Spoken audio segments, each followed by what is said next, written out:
Bonsoir à tous. Non, il n'y a personne. Bonsoir à tous. Bonsoir. Ah, vous êtes là. Nous sommes heureux d'être ensemble pour louer le nom du Seigneur Jésus, pour annoncer sa parole, pour annoncer l'évangile, pour annoncer la bonne nouvelle, ce que le Seigneur il a fait, pour témoigner de ce qu'il a fait dans nos vies. Donc les choses sont très très simples. Il y a une invitation aujourd'hui, et viens comme tu es. Parce qu'en venant comme tu es, j'ai la possibilité de faire quelque chose de toi. N'importe d'où tu viens, ce que tu es aujourd'hui, le Seigneur a un plan pour toi. Le Seigneur a un objectif. Le Seigneur a une vie nouvelle. Le Seigneur a des bonnes choses pour chacun de nous. Donc aujourd'hui, c'est celle-là l'invitation. Viens.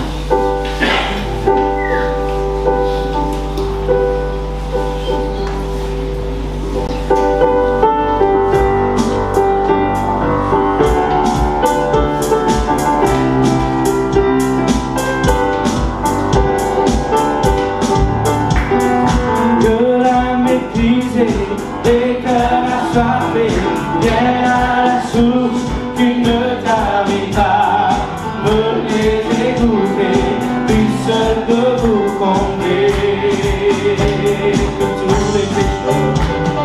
Que tous les pécheurs découvrent sa grâce, dans sa demeure, ils trouvent leur place.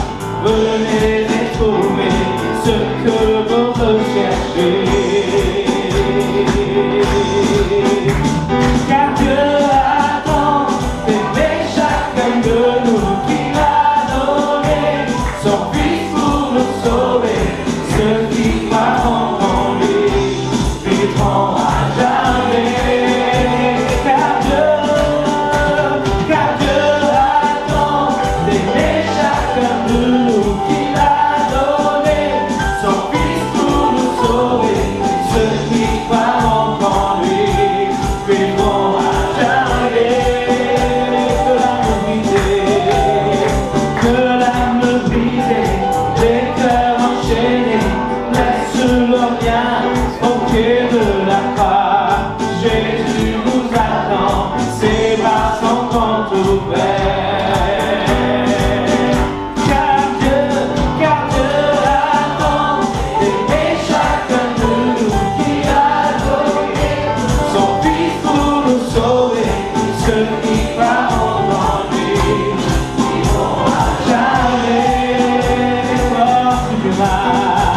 Les forces du mal à jamais sont brisées. Mon âme enfin connaît la liberté. Puis Dieu attend dans tes mots. Louez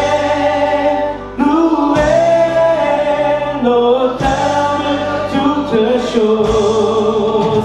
Chantez les merveilles de son amour. Que vous louez l'auteur de toutes choses. Chantez les merveilles de son amour.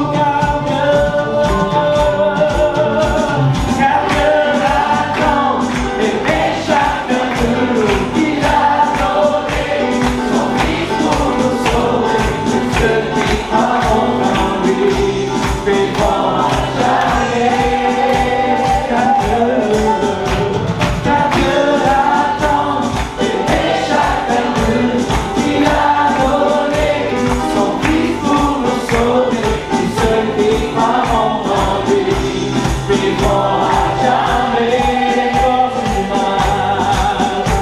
Les forces du mal à jamais sont brisées. Mon âme enfin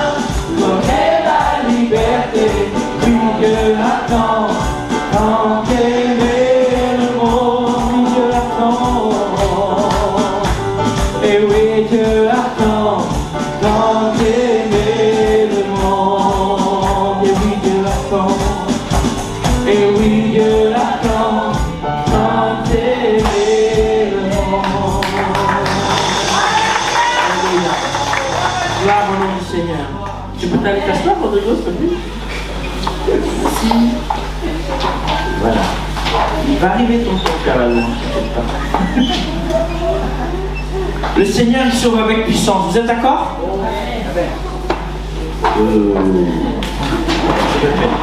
Le Seigneur, il sauve avec puissance. Vous êtes d'accord? Ah, voilà. Vous êtes d'accord? Moi aussi, je suis d'accord. Le Seigneur, il sauve avec puissance. Quand on se rappelle là où on était et ce qu'il a fait de nos vies. Et j'ai envie de... S'il y a quelqu'un de nouveau aujourd'hui, il va se dire, mais qu'est-ce... Oui, c'était beau. Eh bien, on peut vous raconter à la fin où est-ce que chacun a été et qu'est-ce que le Seigneur il a fait dans nos vies. C'est pour ça qu'on chante avec joie, c'est pour ça qu'on est joyeux, parce que le Seigneur Jésus il a fait des grandes choses dans nos vies. Pour certains, il nous a guéris. Pour certains, il nous a délivrés. Pour tous, il nous a sauvés. Et quelle joie de savoir que si tout à l'heure on n'est plus de ce monde, bon, j'espère pas, mais c'est vrai, si tout à l'heure je ne suis plus de ce monde, quelle joie de savoir que je vais être avec Jésus. Amen. Amen.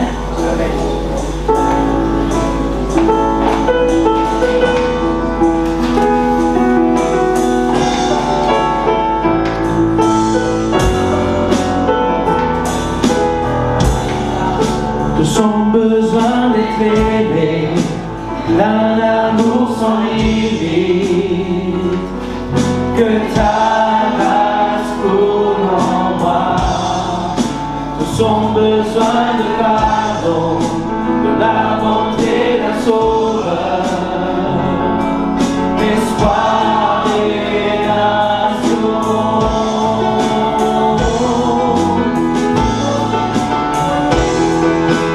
Sauveur, il déplace les montagnes, mon Dieu sauve avec puissance, il sauve avec puissance, pour toujours, créateur du salut.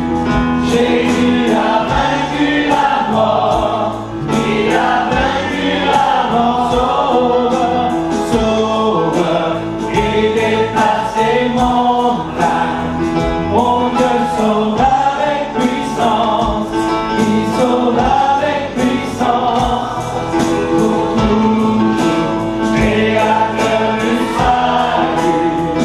Jésus a vaincu la mort, il a vaincu la mort. Tout à coup, il y a eu un grand tremblement de terre, si violent que les fondations de la prison ont été ébranlées. Toutes les portes se sont immédiatement ouvertes et les liens de tous les prisonniers ont été détachés. Lorsque le gardien de la prison s'est réveillé, il a vu les portes de la prison ouvertes, il a tiré son épée, pris à se tuer, car il croyait que les prisonniers s'étaient enfuis. Mais Paul a crié d'une voix forte, « Ne te fais pas de mal, car nous sommes tous ici. » Alors le gardien a demandé de la lumière, est entré précipitamment, s'est jeté, tout tremblant, aux pieds de Paul, de Silas. Il les a fait sortir et dit, « Seigneur, que faut-il que je fasse pour être sauvé ?» Paul et Silas ont répondu, « Crois au Seigneur Jésus et tu seras sauvé, toi et ta famille. » Et dans la suite du texte, Paul et Silas, avec leurs collaborateurs, sont montés dans la maison et puis ils ont annoncé la parole de Dieu à toute la famille, peut-être des amis, des invités. Et ça finit par une cérémonie de baptême. Ils ont accepté Christ et ils se sont engagés avec le Seigneur. Il y a deux choses importantes que je voudrais souligner. Tout d'abord, c'est que le verset 5 nous parle de la croissance de l'Église. Vous savez, l'un des points frappants du livre des Actes des Apôtres est l'extraordinaire développement numérique de l'Église.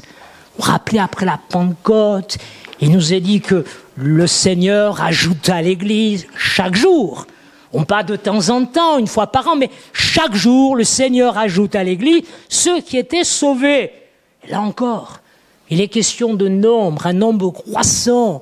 Les églises se fortifiaient, les églises, augmentaient en nombre chaque jour. La première chose qu'il nous faut remarquer également, c'est que il y a une nouvelle équipe missionnaire qui s'est mise en place. Il y avait Paul et Barnabas lors du premier voyage, et puis il y a eu un différend, mais bon, les choses se sont passées de cette manière, et Barnabas, Marc, une autre équipe est allée ailleurs, et Paul, après avec lui Silas, il y avait le jeune Timothée qui les a rejoints, et puis Luc, qui est l'auteur de ce livre.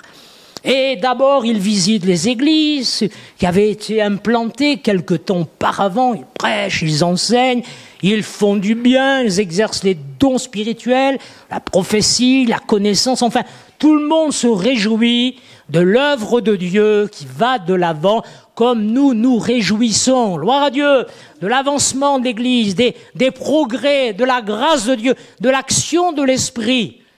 Et puis, il y a quelque chose qui est important bien à souligner, c'est que ce chapitre 16, c'est l'un des chapitres clés, l'un des chapitres importants des Actes. Savez-vous pour quelle raison? C'est la première fois que l'Évangile est annoncé en Europe. C'est la toute première fois que l'Évangile, la bonne nouvelle du royaume de Dieu, est annoncé en Europe. Alors certes, d'une manière fortuite, là aussi c'était imprévu. Il nous est dit que l'équipe missionnaire a voulu se rendre dans une région, l'Esprit de Dieu les en empêcha. Wow. Ils sont attentifs, ils veulent aller dans une région de l'Asie, là encore, il y a un stop de Dieu, il y a un feu rouge.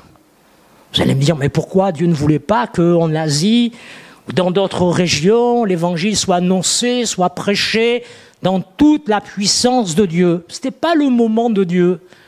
Rappelez quand je vous disais la semaine dernière qu'il y a des choses qui nous dépassent. Mais Dieu est souverain, il sait, il dispose les cœurs, il prépare les nations, il prépare les peuples, il prépare une ville, il connaît les besoins, il sait tout. Et c'est comme s'il disait à Paul et à son équipe missionnaire, c'est pas le moment. C'est pas encore le temps, mais poursuivez votre lecture du livre et vous verrez que plus tard, lorsque Paul, son équipe missionnaire arrive en Asie, waouh, il y a une œuvre de Dieu magnifique. Éphèse, par exemple, en Asie. C'est la seule fois dans le livre des Actes que nous lisons ceci. Il y eut des miracles extraordinaires. J'ai jamais vraiment saisi. J'en parlais avec un frère la semaine dernière. Déjà, miracle, c'est extraordinaire. Vous n'êtes pas d'accord avec ça? Mais miracle extraordinaire, c'est qu'il y a eu dans cette ville d'Éphèse, en Asie, des choses que personne n'avait jamais vues. Je ne sais pas.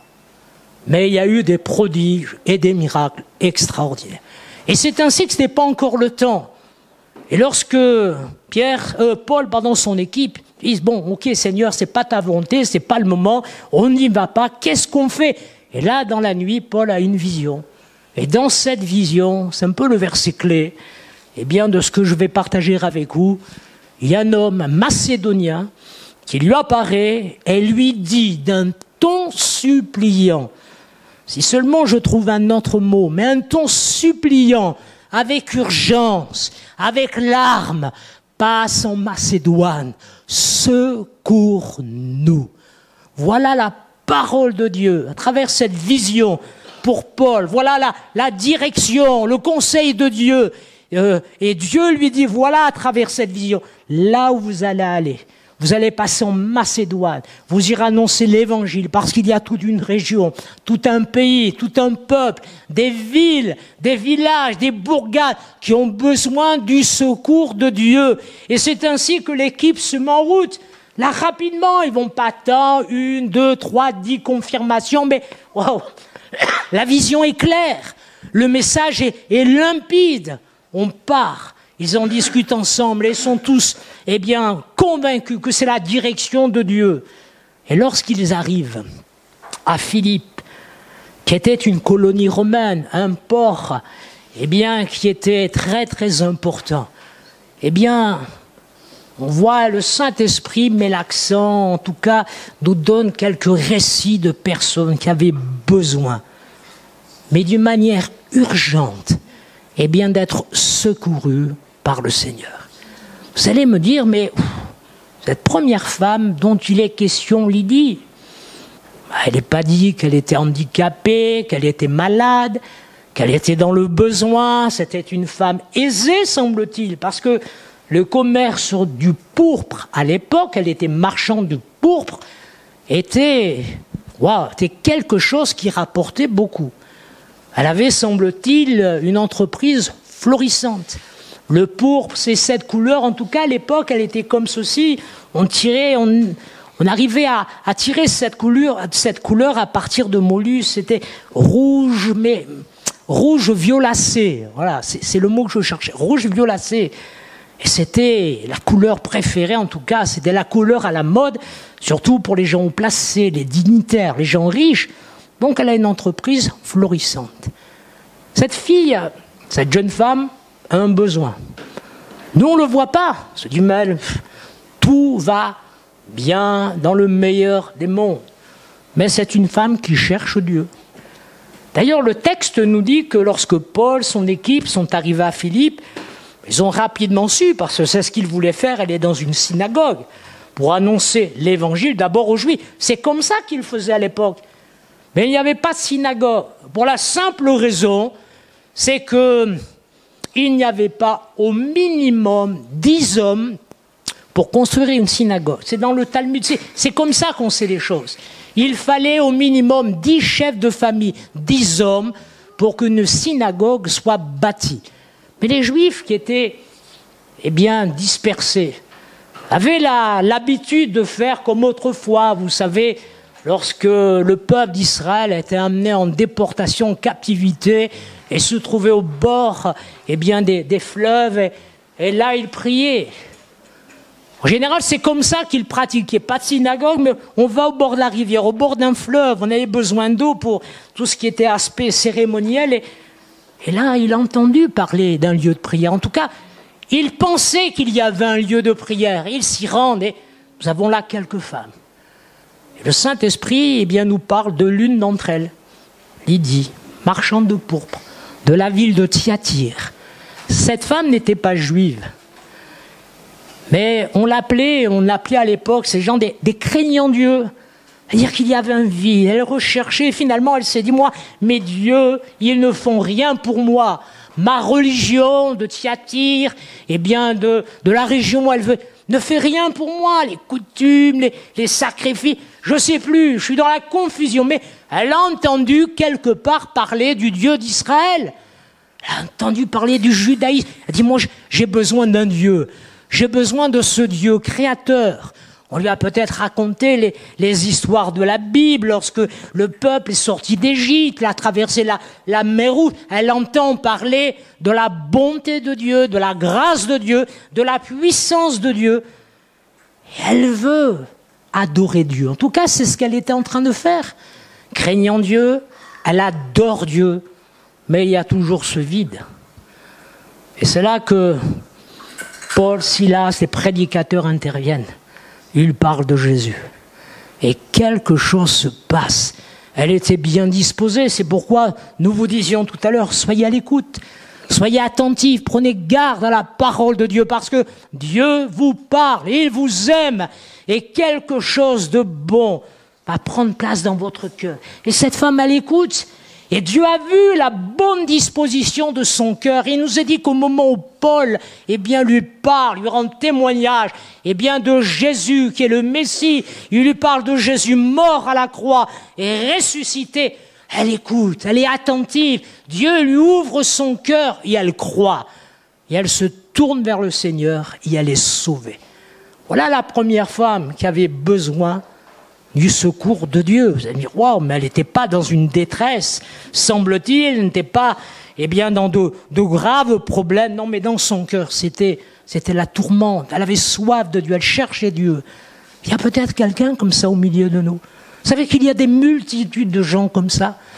Des gens qui ne vivent pas dans le mal profondément, des gens qui ne sont pas addicts à toutes sortes de passions, des gens qui ont une vie qui semble agréable, des gens qui ont un statut, des gens qui ont fait des études, qui ne sont pas dans la grande difficulté. On pourrait dire, mais eux, ils n'ont pas besoin de l'évangile. Non, elle aussi était malade, dans son âme, dans son cœur. Elle avait besoin de la grâce de Dieu. Peut-être quelqu'un pourrait dire, oh, mais ça c'est moi. Je ne suis pas venu parce que j'ai des problèmes dans mon foyer, mon couple, j'ai un problème de santé. Pas du tout, mais il y a un vide. Vous savez, comme disait saint Augustin, il y a un vide en forme de Dieu. Car Dieu seul est capable de le remplir. Si ce soir c'est votre cas, et quelqu'un pourrait dire, c'est vrai, je recherche. Vous savez, moi j'ai jamais jugé, je ne veux, et il ne faut pas le faire, des gens qui s'impliquent dans des sectes, dans des religions, voire même dans l'occultisme, on va y revenir, mais qui ne connaissent pas les choses de Dieu. Il faut les aider, il faut les aimer, il faut leur dire non, ça c'est une voie de néant, c'est une voie de séduction, ça va t'égarer, ça va te perdre, mais voici la bonne nouvelle de l'évangile de Jésus. Alors je ne suis pas dans le jugement, dans la critique. Il y a des gens, vous savez, que dire à une femme qui a perdu son enfant, mais qui ne connaît rien des choses de Dieu, et elle va voir un médium, et un autre, on n'a pas à la juger.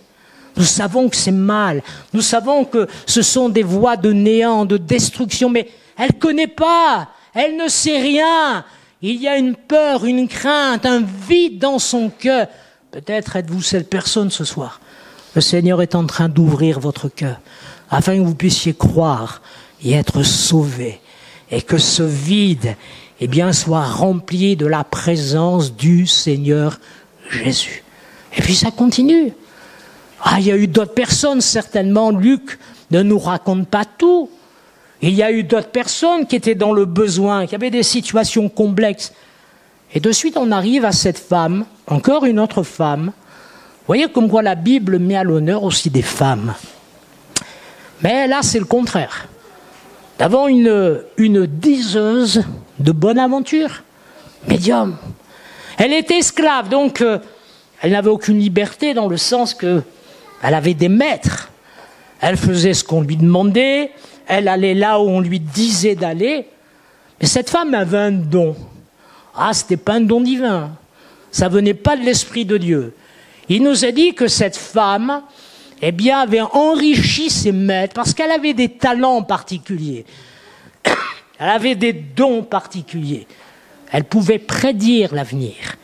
Il nous a dit qu'elle avait un esprit de Python, peut-être compliqué pour vous, mais il y avait le temple de Python à l'époque, et les gens étaient familiers de ces choses. Ils croyaient à la sorcellerie, ils croyaient à la magie, ils croyaient à toutes ces choses obscures, mais aujourd'hui encore, ça porte d'autres noms, un peu scientifiques parfois, mais c'est la même chose. Alors je ne parle pas de tous ces charlatans qui font de la pub, qui mettent un petit truc sur le pare-brise de votre voiture, dans votre boîte aux lettres, ou que vous croisez sur Internet. Mais il y a des gens réellement, possédés, et qui ont des talents, des pouvoirs pour séduire et pour détruire. Je me souviens de cette femme qui est venue pour la première fois un dimanche après-midi dans l'assemblée. Et cette femme, pendant les chants, les témoignages, la prédication, n'a rien dit. Elle était accompagnée de sa maman. Mais il y avait du monde. Et puis à la fin de la réunion, elle s'est levée. Il y avait, vous savez, comme nous faisons, nous le pratiquons, c'est ce que la Bible nous ordonne de faire, de prier pour les malades en leur imposant les mains. Jésus a dit en mon nom, ils chasseront les démons, ils imposeront les mains aux malades et les malades seront guéris. Et cette femme s'est approchée. Mais personne n'a eu le temps de prier pour elle. Personne n'a pu lui imposer les mains, n'a pu lui poser quelque question que ce soit. Au moment où elle s'est levée, elle a fait 10-15 mètres en reculant. Elle s'est remuée comme un serpent, l'a hurlé. On a dû prendre le micro, demander, il y avait des familles, il y avait des enfants, comme c'était la fin de partir, et on a prié pour cette femme. Le Seigneur, avec du temps, ça ne s'est pas fait de suite, mais a été complètement délivrée, a été baptisée à la crue, elle s'est mariée, elle a une vie de famille normale. Mais lorsque nous avons parlé avec elle ensuite, elle nous a dit que dans son quartier, elle était considérée comme une femme ayant un don. Et d'ailleurs, des gens nous ont raconté après, c'est vrai que, elle nous disait des choses vraies, des choses qui se sont réalisées, des choses qui se sont réellement accomplies. Mais cette femme, elle était torturée. Et quand elle est venue, eh bien, sur le devant l'imposition des mains, je finis mon histoire, elle est venue dans le but d'une confrontation de puissance. C'est dire, elle a dit, je vais m'approcher pour comparer ma puissance avec celle du prédicateur. Et le prédicateur, quel qu'il soit, n'a aucune puissance. C'est l'Esprit de Dieu. C'est la puissance de Jésus. Et Dieu avait des projets pour cette femme. Dieu avait un plan. Et Dieu savait qu'elle avait besoin du secours de Dieu, d'une délivrance. Et elle était libérée. Comme cette femme que, eh bien, nous voyons ici dans le livre des Actes, elle disait des choses qui semblent vraies. Elle ne devait pas dire que la vérité. Vous savez, le diable nous appâte toujours avec une part de vérité. Derrière, boum, il y a un gros mensonge pour nous détruire, nous anéantir. Et cette femme disait, Paul, Silas, cette équipe missionnaire, wow, c'est des hommes de Dieu. Ils vous annoncent la voie du salut. Et Paul a dit, moi, je ne peux pas accepter. Il se retournait, agacé, au nom de Jésus-Christ, pars, va-t'en. Et cette femme a été libérée, non pas de son pouvoir seulement, de son talent, mais du démon qui l'opprimait et qui l'oppressait. Vous allez me dire, ouais, ça fait peur, et puis c'est pas très, très scientifique, mais c'est biblique. Il y a des gens comme ça, des gens torturés, des gens qui sont possédés, des gens qui sont meurtris, et des gens qui consultent eh bien, des médiums et qui font toutes sortes d'actes de magie. La Bible nous m'en garde, je vous m'en garde ce soir, avec beaucoup d'amour, de délicatesse, soyez prudents, attention, cessez ces pratiques, donnez-vous au Seigneur, approchez-vous de Dieu. Parce que ce que le diable veut, c'est un être réel, c'est un menteur. Jésus l'a dit, il vient pour dévorer, égorger, détruire. Ce qu'il veut, c'est votre perte. Ce qu'il veut, c'est votre anéantissement. Ce qu'il veut, c'est vous détruire, vous et votre famille. Ce qu'il veut, c'est vous amener en enfer. Ce sont des choses bibliques, ce sont des choses qui sont vraies. Et Paul l'a saisi, l'a compris. Et par l'Esprit de Dieu, la puissance de Dieu qui était en lui, eh bien, elle s'est retournée agacée, nous l'avons lu, et déjà dit, disons, au nom de Jésus, sors de cette famille, elle a été délivrée. Quelqu'un a-t-il besoin de délivrance? Vous pouvez demander la visite d'un pasteur, parler, partager, et sans aucun jugement. On priera avec vous, on priera au nom de Jésus, et vous serez secourus. Il y a une jeune fille, il y a des années, qui est venue au milieu de nous. Et cette jeune fille était bien disposée. Elle vivait des moments difficiles, dormait pas la nuit. C'est ce qu'elle racontait, elle était hantée, des cauchemars. Elle n'avait aucun don particulier, aucun talent particulier, si ce n'est que depuis des années, c'était la dépression, c'était horrible. Et quand elle venait entendre l'évangile, elle ne comprenait rien. Et elle nous disait, mais vraiment sincèrement et honnêtement, je comprends rien, c'est comme si j'entre, je sors, j'ai rien à entendre, je ne comprends pas. Et puis lorsqu'on a parlé avec cette jeune fille, on a échangé avec elle, elle nous a dit que pour toutes sortes de raisons, elle avait consulté des médiums, des cartomanciennes dans son quartier, et elle était comme aveuglée. Elle était torturée dans son âme. Plus de sommeil, plus de paix, elle était tourmentée. Lorsque personne n'a prié pour elle, Dieu l'a délivrée, Dieu l'a libérée. Et enfin, elle a compris. Ses yeux se sont ouverts, ses oreilles se sont ouvertes. Elle a entendu, elle a compris eh bien, que Dieu l'aimait et que Dieu seul pouvait la sauver. Et puis, on va terminer avec ce récit. Wow, ça, c'est un récit glorieux. Hein. Et il y a tout dans ce texte. Le geôlier. Quand eh bien, les maîtres de la servante ont vu que cette fille, finalement, elle n'avait plus de dons, elle n'avait plus rien, elle venait d'être délivrée. La Bible ne dit pas, mais je suppose, en tout cas, je veux croire qu'elle s'est elle aussi convertie, qu'elle s'est donnée au Seigneur Jésus et qu'elle a donné gloire à Dieu pour sa merveilleuse délivrance. Alors on va frapper les apôtres, les rouer de coups, on les met en prison. Et là, ils chantent, ils prient. Oh, vous connaissez, on en parle régulièrement de ce chapitre 16. Ils sont dans la paix, ils sont dans la joie. Quelqu'un pourrait me dire comment? Tu as été battu, roué de coups, dit le texte. Tu as été meurtri. Waouh, des coups de fouet. Elles sont là, elles prient, elles chantent, parce qu'ils savent très bien que quelque chose eh bien, va se produire. C'est Dieu qui les a envoyés. Paul se souvient de la vision, passe en Macédoine, secours-nous. Et là, ils sont dans cette prison, et ils chantent, et ils prient. Et il y a peut-être cette petite phrase que vous lisez rapidement, mais tous les prisonniers les entendaient. Tout le monde a entendu et tout le monde était au courant, certainement, même s'il n'y avait pas de téléphone portable. Ils étaient au courant de ce qui s'était passé. Peut-être pas de Lydie, mais ils étaient au courant de cette femme, cette servante qui avait été délivrée d'un esprit de divination, puis ils entendent des témoignages. Oh, ces témoignages, oh, ces beaux cantiques, ces chants, ces prières. Paul, Silas, cette équipe, ils doivent prier même pour les autres prisonniers, ils prient pour leurs geôliers. Je peux aisément imaginer qu'ils prient pour leurs tortionnaires, les magistrats, tous ceux qui les ont battus, qui les ont envoyés en prison. Mais les prisonniers, ils n'avaient jamais entendu ça, de si beaux cantiques. Ce n'est pas des chants religieux, ce n'est pas des chants rituels, mais ils entendent des chants à la gloire de Jésus-Christ, de celui qui vit au siècle des siècles. Ils entendent des prières. Seigneur, pardonne ceux qui nous ont fait du tort. Pardonne ceux qui nous ont battus. Pardonne à ceux qui nous ont fouettés. Mais ces gens, ces hommes durs en prison, vous n'avez jamais entendu de telles choses. Écoutez bien ceci. Je conclus. À un moment donné, vers le milieu de la nuit, c'est un mot que j'aime beaucoup. Il est dit tout à coup. Ça vous dit rien? Vous verrez au moins 3 fois dans les Actes des Apôtres, il est question des tout à coup de Dieu. Tout à coup, ça signifie quoi? Soudainement, subitement.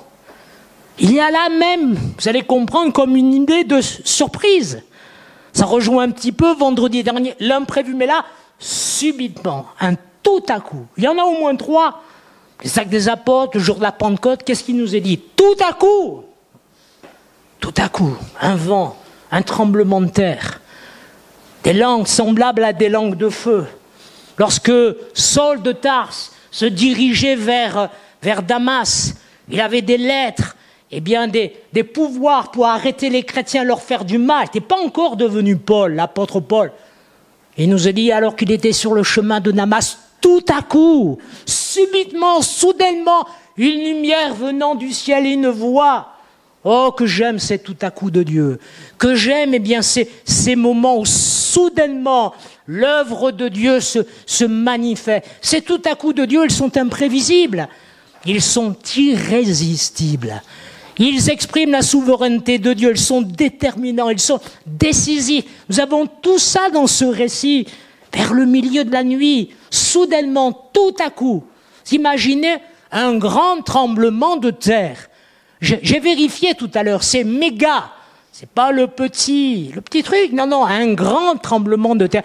Mais quand c'est Dieu qui gère les choses, quand c'est la main de Dieu, il n'y a pas de dégâts physiques. Personne n'a été blessé, personne n'est mort. Non, c'est la prison qui a été secouée. Dieu ne supporte pas les prisons. Dieu ne supporte pas les prisonniers, de les voir enchaînés. Il nous a dit qu'il y a eu un grand tremblement de terre. C'est soudain, je vous le disais il y a quelques instants. Non seulement les fondations ont été ébranlées, mais les portes se sont ouvertes. Les liens de tous les prisonniers furent rompus. Et il nous a dit que le geôlier, waouh, il a eu peur, il est effrayé. Et il a pensé que tout le monde s'était enfui. Si une porte s'ouvre d'une prison, si y a un tremblement de terre de cette manière, certainement que les prisonniers vont faire la belle. D'ailleurs, on a souvent des récits un peu cocasses. Un hélicoptère qui arrive, boum, boum, enfin toutes sortes de choses. Les prisonniers s'évadent. Mais là, personne n'est parti. Vous allez me dire, mais pourquoi ils ne sont pas partis? Pourquoi ils ne sont pas fait la belle? Ils écoutaient, ils entendaient. Et là, le tremblement de terre se dit, ouh, ça c'est la main de Dieu. Il se passe quelque chose. On ne se sauve pas, on reste là.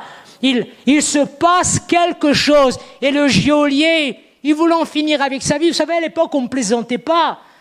Il n'y avait pas une expertise, un rapport d'enquête, et puis quelques semaines où, eh bien, tu es mis à pied, puis on verra si on te garde ou si tu es viré. Non. Dans l'Empire romain et dans les prisons romaines, tu étais responsable des détenus. et tu répondais de leur vie sur ta propre vie. Il est déshonoré, il se dit c'est fini, on va me tuer, autant finir maintenant. Oh, Paul, Silas vont dire, oh, écoute, ils vont lui dire, personne ne s'est sauvé, nous sommes tous ici. Et voyez cette voix puissante, ils ont crié d'une voix forte, mais il y avait certainement un ton rassurant, quelque chose de bon. Et ils lui ont dit, ne te fais pas de mal. Ah, peut-être là aussi quelqu'un, il y a des idées suicidaires. Je me suis dit, ouf, c'est fini.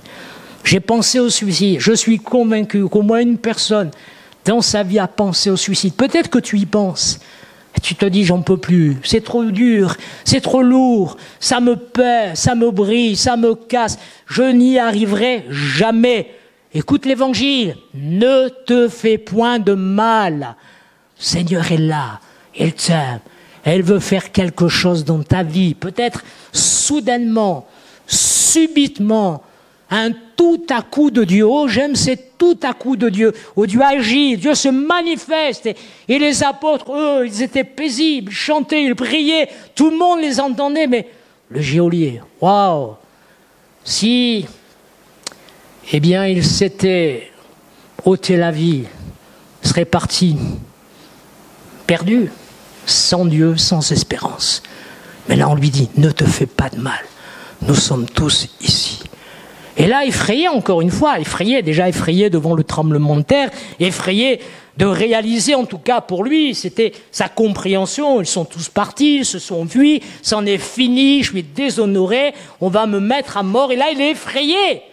Encore une fois, mais comment me parle-t-il avec un ton bienfaisant, avec autant d'amour et d'autorité, et se jette aux pieds des prédicateurs en disant, mais qu'est-ce que je dois faire pour être sauvé?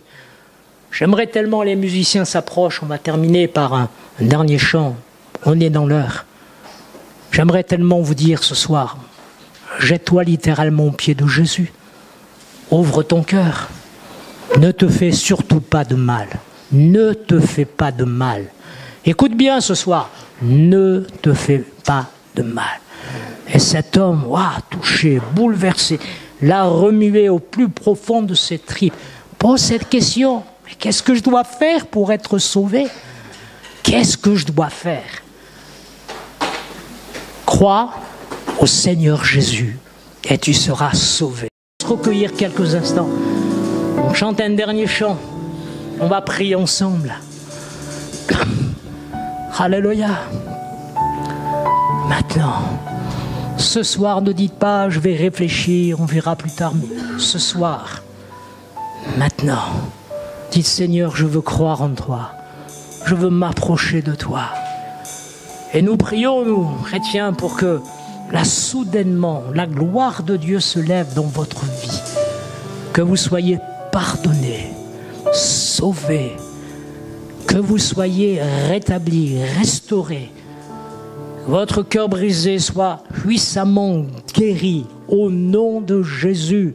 S'il y a des vices, des passions, des choses ténébreuses dans votre vie, nous prions au nom de Jésus pour que vous soyez libérés et affranchis et cessez ces pratiques. Renoncez à ces pratiques. Dites, Seigneur, maintenant je veux croire en toi. Je veux faire comme David, mes destinées et sont entre tes mains. Seigneur, c'est à toi. Eh bien que je m'adresse ce soir. Est-ce que quelqu'un voudrait que l'on prie pour lui? Alors que nos fronts sont inclinés, on ferme les yeux. Si quelqu'un a besoin de la prière, simple geste, petite main, voilà, quelqu'un lève la main, d'autres personnes encore, et encore, et encore. Oh, le Seigneur est à l'œuvre, il vous aime. Écoutez bien, il vous aime. Et là, maintenant, d'une manière soudaine, inattendue, l'Esprit de Dieu fait son œuvre. Il vous révèle Jésus. Il révèle la beauté, l'amour de Jésus, l'œuvre de la croix, où Jésus est mort pour vous, à votre place. Mais il est ressuscité, nous l'avons proclamé tout à l'heure. Laissez le Seigneur agir là au plus profond de votre cœur. Alléluia, alléluia.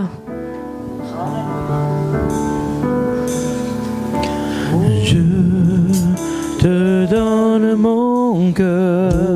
Alléluia. Il ne m'appartient plus. Oh, je te donne mon cœur. Ce que Alléluia. j'ai de meilleur.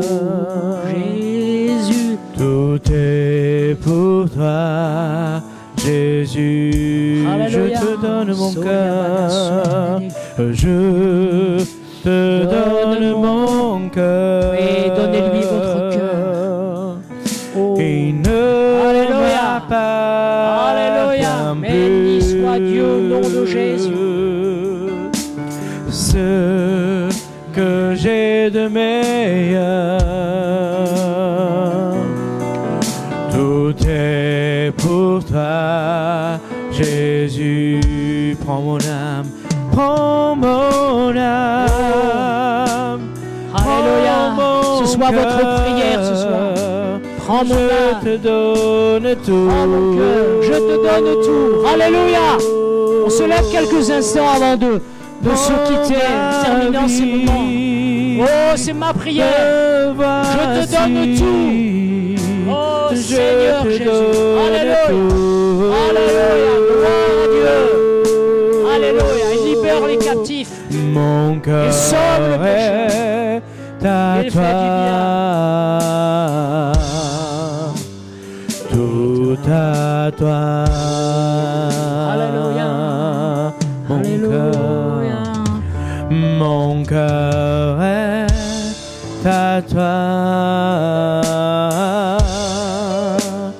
Tout à toi. Un parfum.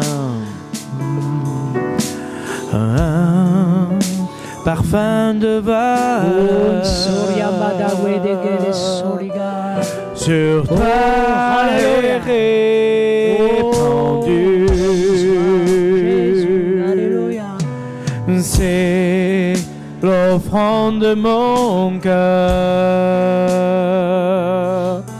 Je suis à toi, Jésus. Prends mon âme, prends mon cœur. Je te donne tout.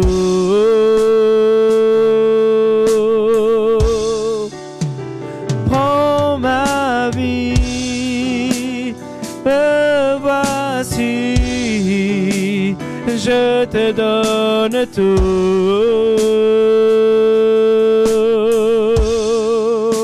Ma vie est à toi.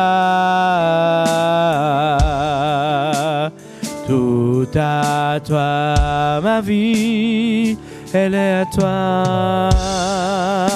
Et ma vie est à toi. Tout à toi. Amen, alléluia. Que notre vie elle soit à lui tous les jours. Amen. Soyez bénis. Bonne soirée, rentrez bien. Amen.